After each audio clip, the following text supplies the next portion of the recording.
Welcome to the Tech Egg. Don't get scrambled. Enjoy the video.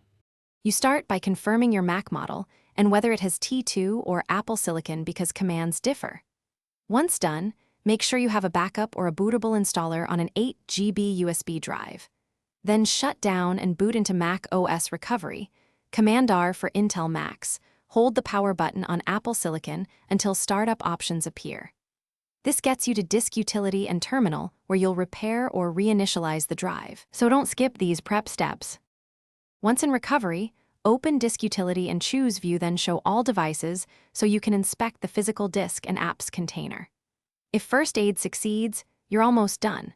If it fails, open Terminal and run Disk-Util list to find the disk identifier like disk 0.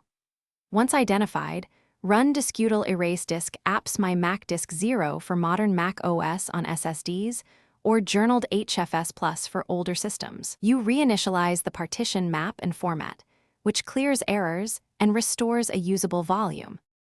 After formatting, choose Reinstall Mac OS from Recovery or boot your USB installer and select the new volume.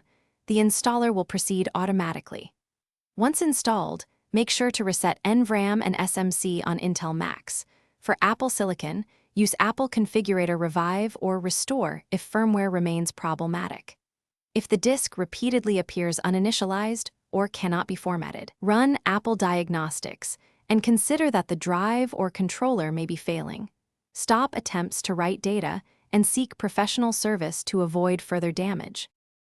Thanks for watching. Consider subscribing if I helped unscramble your problems.